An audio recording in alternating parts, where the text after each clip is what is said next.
Shalama, shalama, shalama. Peace, peace, peace. I'll just come in and drop in right quick. It's the Christmas season. Got a lot of other things going on. But I just want to stop in and do a little something because I was out and I watch a lot of people pretty much going in circles trying to get gift. I see people stressed out trying to get gift. This is one of the most beautiful time of the year. It's some kind of electricity going on that brings people, that draw people together for socialization, cooking, the impulse buying of to give and receive gifts. Some people love it. You know, a lot of people's, I feel with the Christmas spirit.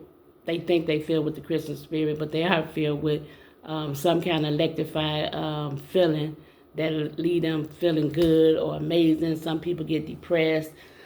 Some people get anxiety. A lot of people get depressed because they done lost somebody or something that happened in this month, or it's just depressing. And I can see why, but a lot of people just is pretty much following the tradition, pretty much just going to buy the gifts for one another, forgetting the meaning of the Christmas. And I could say forgetting the meaning, we're not really understanding the true meaning.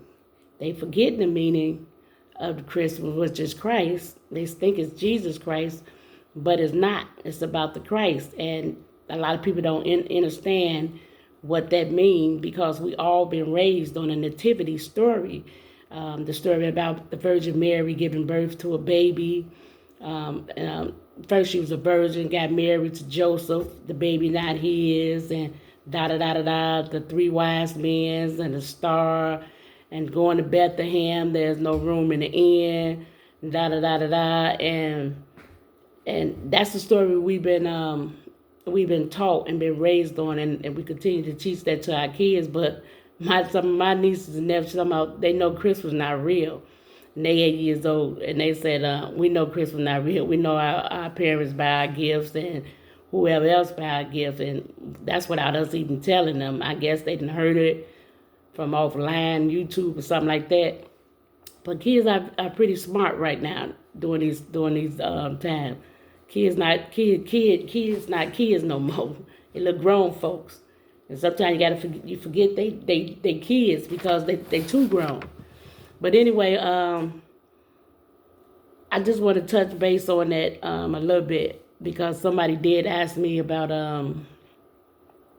the story. I mean, well, not the story, but stuck on Jesus. I guess one minute I say that one minute the story real and the other half's not, because they not understanding what I mean by the church teaching one thing and Jesus teaching another. But they wrote the book like that because the book is symbolism, and it's a myth. It's a mythology. The birth of Christ is a mythology.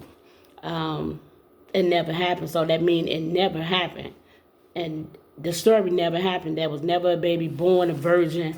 And there's so many different ways to tell you this story, but you can't tell it all at once because you're going to get slipped up, because the story really never happened, okay? And that's just the bottom line. It never happened. But I'm trying to tell it to you as if it happened and as if it didn't happen, okay? Because that's the way the church teaching it. Because even though Jesus was never born, even though that name means Zeus, you know, even though he telling us in the Bible what to do, and the church telling us something opposite to do. So they put it in your face. So that pretty much telling you. Jesus telling you not to listen to the pastor, not to listen to the government, or none of that, because the government is within you. You don't need nobody to govern over you because that's in you. And I'm just going to touch a little on that because I'm just trying to help you understand that if you truly a follower of Christ, you really don't need a pastor. You really don't need a government.